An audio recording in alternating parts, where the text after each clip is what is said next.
Over the last 15 years, I have participated in hundreds of online events.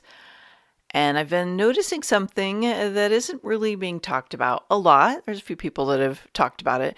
And that is most summit hosts know that hosting an event is a valuable way to build their authority and get an injection of new subscribers and hopefully sales. But way too often, the event itself is actually not delivering on one of my key principles, which is the win-win-win. Not because they have bad intentions, not because they don't care, but because somewhere along the way, the visibility opportunities stopped being about the transformation potential and became a transaction. A speaker gets access to a list. A host gets registrations, which builds their own email list and potentially brings clients. Everyone's checking the box. But what I'm noticing is a lot of the opportunity is getting left in the dirt. And from the audience to the speakers and to the host, no one's getting the result they're hoping for. So today I want to talk a little bit about why I see so many online summits failing to create that real traction and what could change in this new paradigm of business. You are listening to Amplify Your Success Podcast, episode 494. And today we're talking about the problem with online summits and events and why they aren't creating the momentum anyone needs. You ready for this? Let's get started. Welcome to the Amplify Your Success Podcast. Get ready to ramp up your revenue, amplify your impact, and make your mark in the world. This is the show for experts, thought leaders, and service professionals who want to shatter their limits and achieve that next level. You're going to find out from other experts and influencers how they made it. Now, let's get amplified. Hi there, inspired entrepreneurs and business leaders. It's your host, Melanie Benson, Authority Amplifier and founder of the Rising Tide Collective. I am inching towards my 500th episode of the show. And with this milestone, it's got me thinking about some things I want to change up a little bit. So I'll be revealing more about that shortly. One of the things you may have caught on to is that I am falling in love with someone new, or I should say something new, and that's Substack. I'm going to be doing more and more of my episodes live over on my Growth Fuel channel because I just love the community that's forming there. I love the ecosystem. I love the energy of it. It's really powerful and special. And I've been talking about it a lot inside the Rising Tide Collective. So now I guess I'm doing a session later this month on how to use Substack as part of your growth fuel. And that's really kind of the spark behind calling my channel there Growth Fuel, because the things that I stand for, the things that I have deep conviction for around business after being here for 26 years, I'm talking about over there on the Growth Fuel channel. We'll link this up. So if you're curious about Substack or you are already deep diving into the platform, I'd love to connect with you there. Now, with this evolution that I'm seeing, I'm calling it this new paradigm of business that's emerging, I'm noticing that a lot of the growth strategies that we've counted on over the last years, last decade for sure, last few, since COVID, I'm noticing a lot of them are kind of dying on the vine rather quickly. I'm sure you're noticing that too. And in some ways, these are things that are kind of slowly burning out. And one of the things that's on the chopping block, if you will, no, maybe that's a little dramatic, but maybe more it's up for discussion about where it really needs to go is the online events, the summits, the virtual events. And don't get me wrong, I am a huge fan of speaking virtually to grow your business, to build your brand, to get known. And it's a great way to attract people who might not otherwise know about your work. And it's not that the summits themselves are the problem. It's not the content. It's not even that it's virtual is the problem. I love that they're virtual. It's about the energy and intention behind the opportunity here and how the different parties show up, that actually starts to work against the potential outcome. You may know this about me. I host quite a few different online events every year. I have my Visibility Velocity event, my Collaboration Currency experience. I speak at different events. I am a huge fan of them. And I'll be actually even hosting the Collaboration Currency experience inside the Substack Growth Fuel community now. We've got the next one coming up in a couple weeks. So I'm all in on virtual experiences. But here's what I see happening. The way in which events are being hosted are not providing win-win-win outcomes. And part of this may just be that people see the strategy and they just jump in. They don't really have it all the way thought out, or they're still relying on what used to work 5 years ago and it's just not working now. And so I hear things all the time from hosts that I'm speaking at. They're like, hey, I see that you're promoting the event, but we're not seeing the signups. Or they are hosting the event, but none of the speakers are seeing people either attend live, like there's 5 people in the room, or they're not seeing the signups to the gift that they're offering. Like there's all kinds of different things that are showing up. And then you see, like even at Visibility Velocity, which I know was a phenomenal event. I got so many people sharing how the event changed their lives, but we had over 400 people sign up. But we didn't have that many people in the room. So what's going on with that, right? And we all are feeling it. If you're hosting these kind of events, you're understanding the value of building your own platform and delivering the content you want to deliver. You know what I'm talking about. So what's really going on here, and how do we shift this so that win-win-win value continues to be what leads the experience, right? That's the opportunity I see. So let's talk first about one of the key challenges, I think. And again, I'm not trying to throw shade on anybody that's using it this way, but I just want to create some possibility that we might need to change our perspective of where the value lies. And the first is when summit hosts focus on the quantity of speakers over the quality of the experience. And there's a lot of ways this shows up, from hosts who focus on, I need more speakers to grow my list. So instead of maybe 12 highly curated quality speakers, they are inviting 20, 30, 40, 50 people who have overlapping topics, and it just becomes noise, right? Like, who can take in that many speakers in a short period of time? This is not really for serving anybody except the host who is growing their list. Again, no shade if that's what you're doing, but I just want to create the possibility there could be a better way. Now, the other part of the problem I see is what happens when these speakers agree to speak. So now sometimes these speakers are paying for the privilege of being on the stage. And that's a whole nother model. We talked about that in the episode I did a few weeks ago on should you pay for visibility.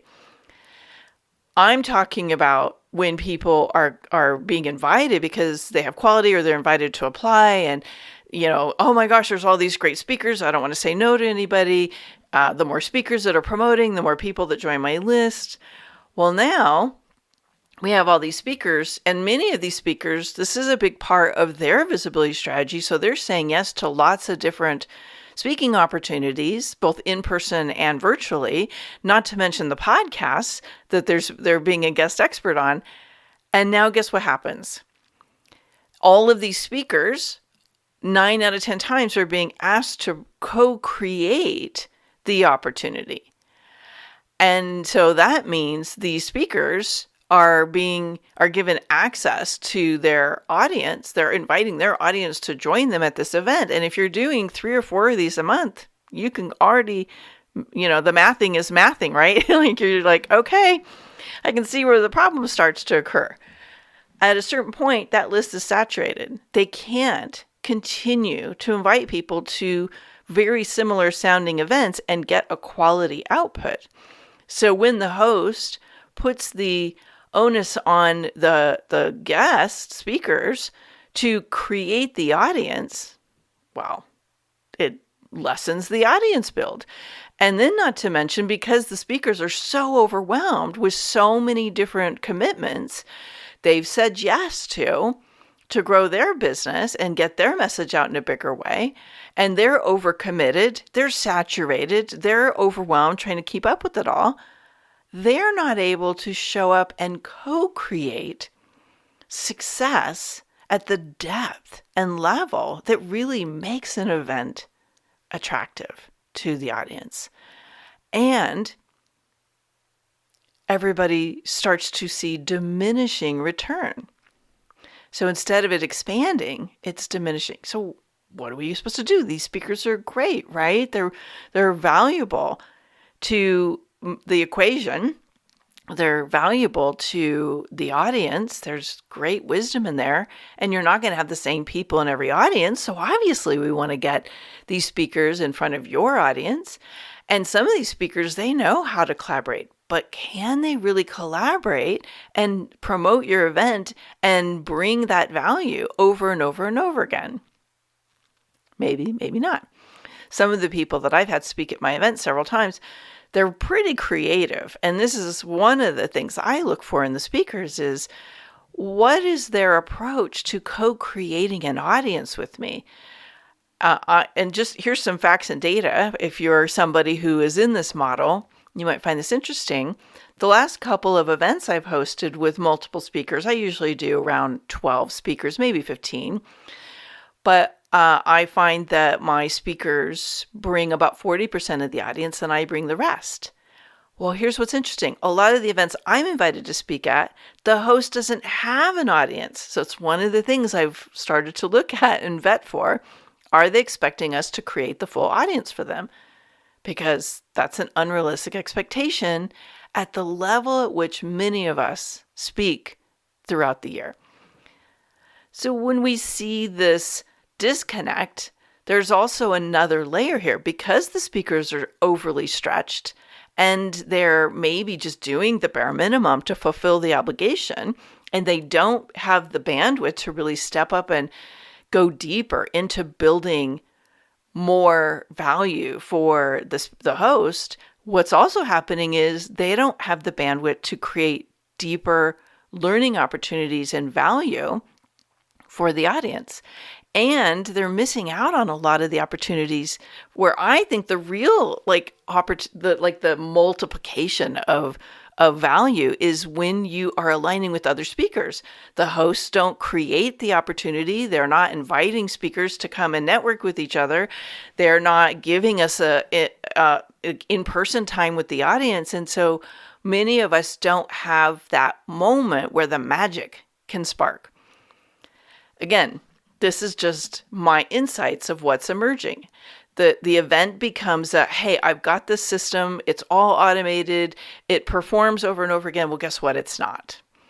So instead of seeing multiple layers of payoff, the speakers themselves are only seeing a small return on the investment. And instead of wanting to continue to grow the number of events they speak at, they're starting to pull back because it's become a bit of a transaction mentality instead of a collaborative venture.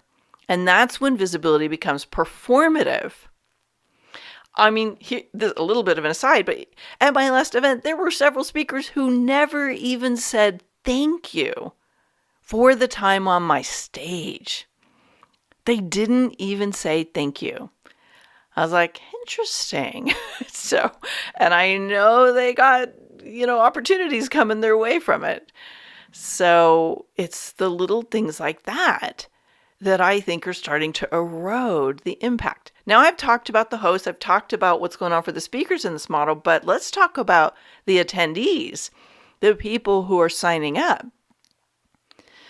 So let's face it, very few of them actually participate. One of the conversations I've been having in Rising Tide Collective with people that host events and my peers who we catch up with once in a while is the level of sign up can still be pretty high, but the level of participation is dwindling. Now, this is interesting because I think a lot of people sign up with the best of intentions. They see value in the event, or else they wouldn't sign up in the first place. But let's face it, and I've done some research on this. Many of the people that sign up to attend the events, they've signed up for probably 5 to 10 other events that month. I don't know exactly why, if they think they're going to attend all of them, if it's the bright shiny object syndrome, if it's the learning addiction, right? We all have our thing. But do they attend all of those events? No. They either attend one and they blow off the others, or they don't attend any of it. And they kind of get into this churn and burn of seeking knowledge, but not really integrating it in any way.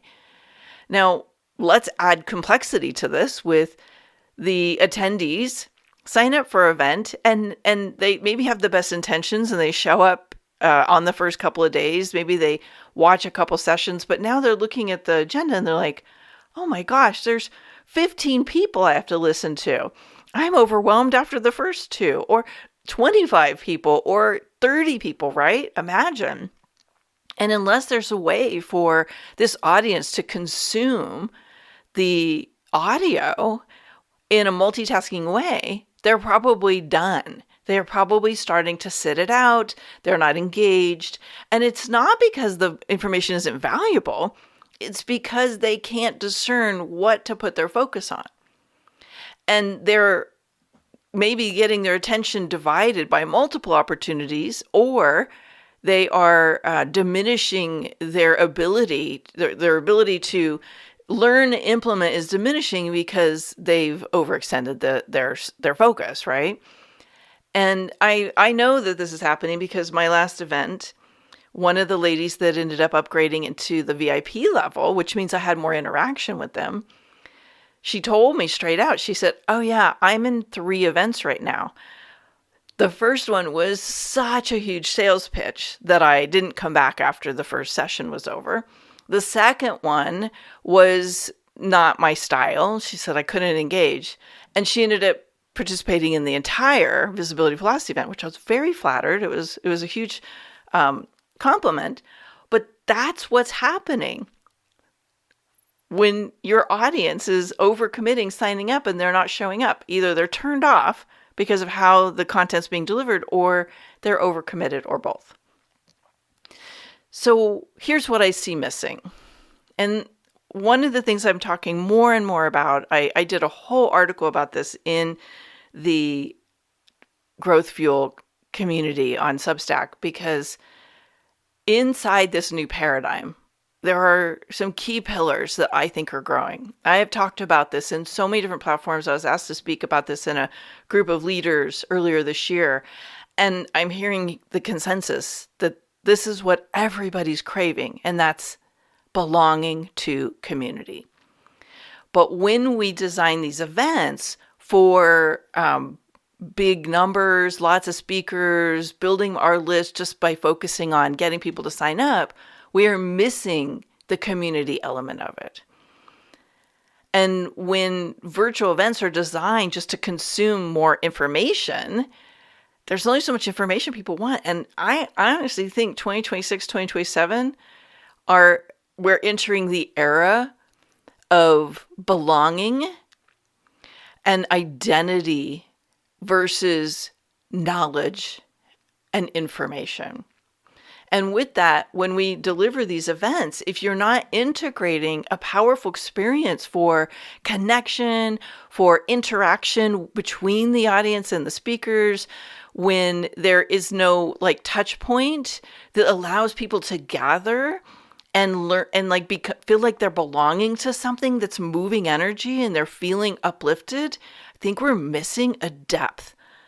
I see this all the way from the way audiences are engaged. If there's not anything in place for them to gather and feel like they're a part of something that's transformative, they're not engaged at the level they need to be. That's why in-person events can be so powerful. You're gathering the community, pulling them together and creating connection time for them, whether or not they're actually active in it. And if we don't do that in the virtual environment, we are missing a key pillar that gets them wanting more.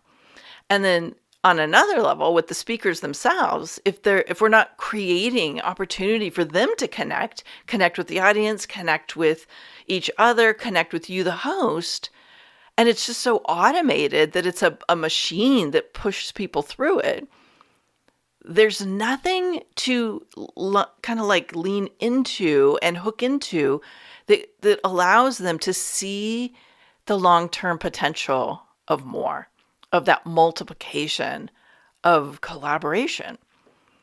So I think that in this new paradigm of business, the role that virtual events have is a virtual gathering of people whose identity is connected to belonging to what the event stands for, and then creating ways for relationships to be built, collaborations to form, partnerships to emerge from the host to the speakers to the audience.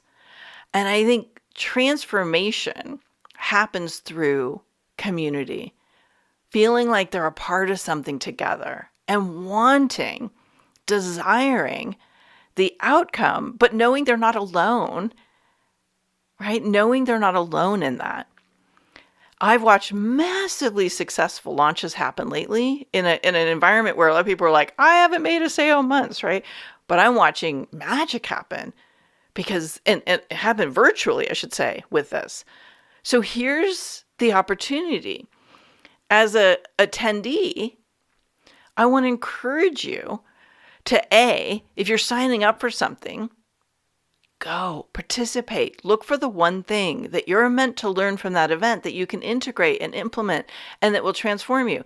If the event itself isn't creating community, how could you take the lead and maybe reach out on social media and connect with the speaker, or take advantage of the free gift they're offering and engage with them, right? Like, you would be mind blown what can emerge for you when you go beyond the kind of the virtual door that kind of, there's like a window, but you can't really open the door. Open the door. Connect with each other. You know, if you're noticing people engaging on a chat or talking about the event, connect. And certainly connect with your host. As a speaker, thank them, engage with them, find out what you can do to open up more possibility, to be indispensable, to co-create at a deeper level. And, you know, if you don't have the bandwidth for that, you probably need to ask yourself, what am I saying yes to that maybe isn't moving the needle for me, that I need to let go of so I can lean into these opportunities that I'm just kind of coasting through right now? And then as a host, here's the opportunity is, what could you do if you went deeper and into more depth with your audience and your speakers, rather than trying to focus on more speakers, more audience that isn't really getting the best value because it's all on the surface? What I do differently with my events is I limit my speakers. I curate them to complement my expertise and co-create with me. I learn something every time. Last time I learned that if I don't have a personal relationship with somebody, they're probably not going to be a good guest. And guess what? The personal relationships come from the network, from the community that you're in. The people that I invite, that I collaborate with regularly, who are in my Rising Tide Collective, they were the best hosts and speaker partners in the event. I also really believe in creating value for the audience. I go above and beyond. When I host Collaboration Currency Experience, every single person that went through it that I interacted with said, this is way more valuable than what you're charging for it. It's only $22. But I was really honored to hear that, because the value in the knowledge and the people that I invite to talk about collaboration move the needle for the audience. That's what is going to move the needle for you. So I really believe that we're seeing massive changes in all the different pockets and all the different facets of marketing, sales, online business. It's all changing right now. We don't really know where it's going to end up. I don't have any massive predictions, but what I do know is this: community is where people multiply opportunities, and that rising tide energy, when you're in the right community, it's opening doors and it's lifting people up. And an extension of that is what we do in these virtual events. You know, the better rooms, the rooms that are filled with people who deeply care about value, those are the people that make your best speakers, and they're going to be your best audience. So I know this was a little bit of a rant today, and it's not really meant to tear down this strategy. It's really meant to provide a provocative little prick in the strategy and saying, I think we can do better. I think we need to really look at how we're saying yes to these opportunities and how could we be a rising tide together where it's win-win-win. Where the audience wins because they're getting what they need, they're getting the connection, they belong to something important, they're getting the valuable knowledge that's going to transform their business or their life. And the speakers are winning because there's, energy in the room, they're being spotlighted well, the audience is there, they're excited to learn. So I think regardless of whether you're part of the audience, you're one of the speakers, or you're the host, if we look at how do we do events like this from a win-win-win perspective, what would you choose to up-level today? What would you choose to do differently so that you're winning, but you're also elevating? You're elevating the experience for all those that you're in contact with. I'm really curious how this lands for you. And I can't wait to share what's emerging. And I hope I will be connecting with you over on Substack in the Growth View channel, because I'm creating some really, really new and interesting conversations over there. Thanks for tuning in today, Amplifier. We're going to keep this conversation going, and I want to hear from you how you're going to amplify your authority and make a greater impact. Before you go, please take a minute to give our show and our guests some love over on your favorite podcasting platform. Subscribe, rate, and review. Leave your full name, and I'll spotlight you and your authority on social media.